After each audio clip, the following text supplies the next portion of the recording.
om på Diablo 3, Jay Wilson. So Diablo 3 takes place 20 years after the events of Lord of Destruction. And after the World Stone was destroyed in the end of Lord of Destruction, the kind of general thought by both the community and by the heroes of Diablo 2 was that there was going to be an invasion. That essentially there would be nothing protecting Sanctuary anymore, and hell would invade. And it never happened.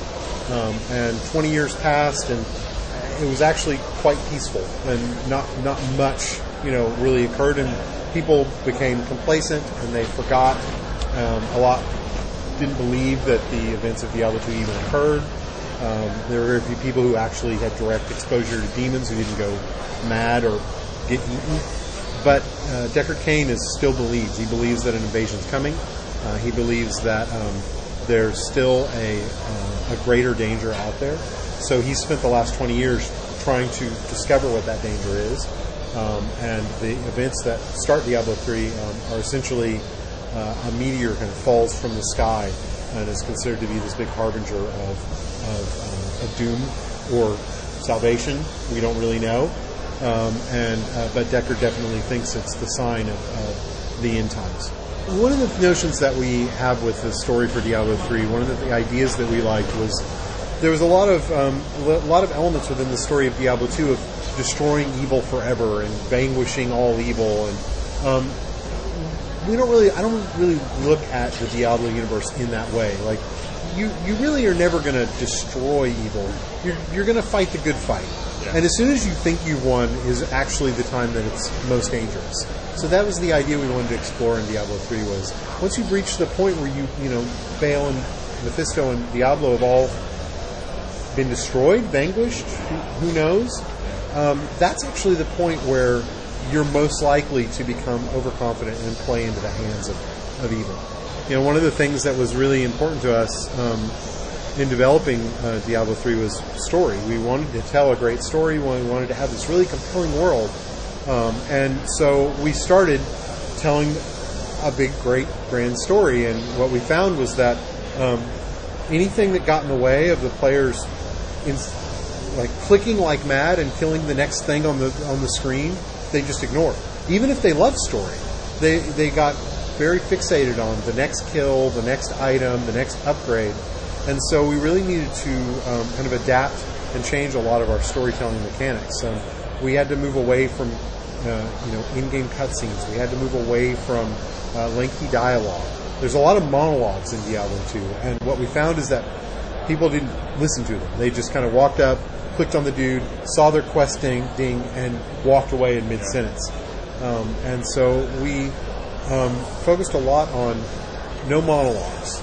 Always having an engaging conversation. Conversation between two people generally can convey information quicker, and it's also more interesting. It's more interesting to see people interact. And we have a lot of storytelling mechanisms that just occur while you're playing the game. There are lore books, which will kind of audio that just plays automatically as you go through. There's a lot of characters within the world that are actually in the game world, and scenarios that you'll run into that are interesting gameplay scenarios, but also tell story. And we've also added a lot of followers and quest escorts who are partially there to help you, but also there to convey to you what's going on and tell you about the world around you. We have several different systems at play. We've got waypoints are still used as a fast travel system, very similar to how they were used in Diablo 2. But what we found was that the just kind of size of our world that we created, it's not necessarily bigger than Diablo 2, but it is structured a little different. And without getting into the uber details of why, it caused us to make a lot of waypoints, which we didn't want to do, because it became really difficult to manage them and remember which ones were which. We also changed a lot of aspects about how the player dies and how the player deals with death. So we created kind of an in-between step between waypoints that we call checkpoints. Checkpoints are essentially a place where we save your status in the game. So if you leave the game and come back to it, you can come back to your last checkpoint. It's also how it can be used as essentially a step point for death. So when you're really far away from a waypoint, We didn't want you to have to spend as much time running, so we use checkpoints for that as well. But the player doesn't necessarily interact with checkpoints. It's not an object within the game world. It's kind of it's a game convention, essentially.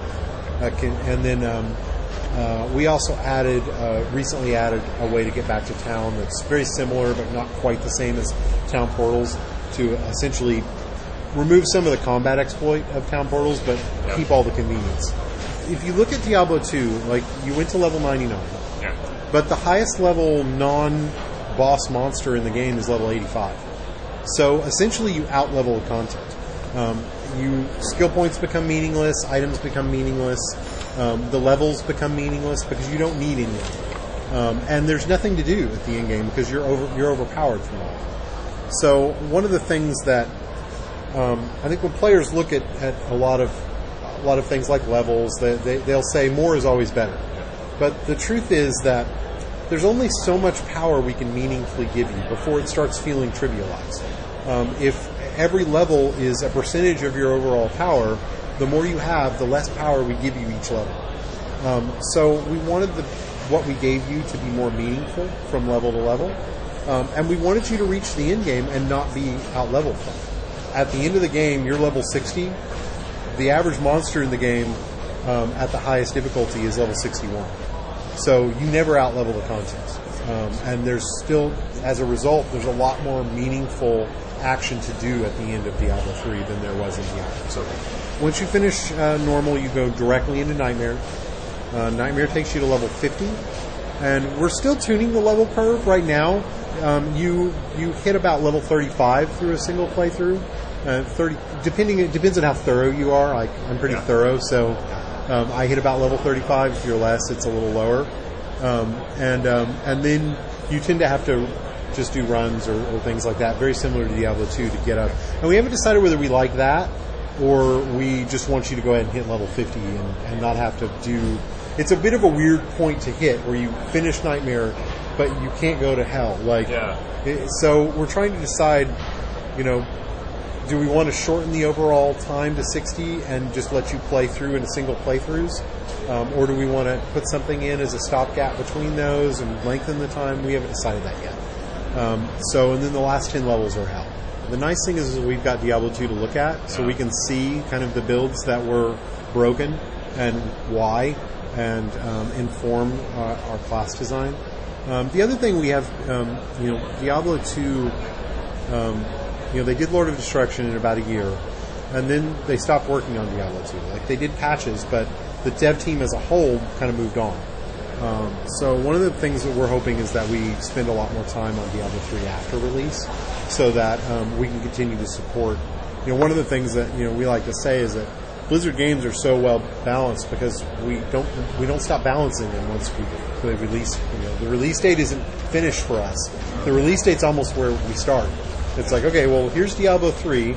To really get it right, we've got to put it in front of the community and get their feedback and let them discover some things that maybe we didn't see. And then as we continue to do expansions and updates, we can change some things, which nobody likes to see things change, but they usually understand it's for the best. And it's easier to kind of accept those changes when we're adding more content to the game. The way Magic Find was designed, the way itemization was done, until the Hammerden, if you weren't playing a sorcerer, then you were really not playing right. Like as your primary farming character, because but a lot of the things that a lot of the problems with how Magic Find worked, primarily in how the range classes were itemized and how they basically didn't care about their items nearly as much as some of the others. But those are all things that we've looked to fix. So basically the way the auction house works is it allows players to trade with in-game currency or with real money. So we don't know exactly what currencies we're going to support by release, but a lot of major currencies will be supported. And you'll be able to kind of choose within your region which currency you want to operate and trade with them. You'll be able to trade items between players and purchase in either real gold or real money, or in-game gold or real money. Blizzard's not going to sell items on it. It is purely to facilitate player trading.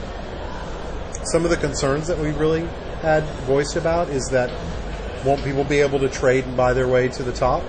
And our response is, well, yeah, just like Diablo 2 and Diablo. Like, people bought items in Diablo 2, and not a small amount. They bought a lot.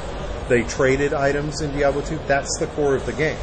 A lot of the times, I think when people are concerned about that, ability to purchase power, they're thinking of a more prestige item system like World of Warcraft, where the idea of getting the best item in the game really involves playing at kind of the in-game content with a raid group in very, very difficult content. And certainly, that is the case in Diablo 3. The best items are going to come from the in-game content. And since it's just a trading system, every one of those items is going to have to have been acquired by a player. But it's not just a factor of, we're going to sell a really powerful item to people. It's that players are going to acquire them and trade with one another. But we've always allowed players to freely trade with one another. And that's always been a core of the game. Well, what's interesting is, playing hardcore has always been an online experience, primarily.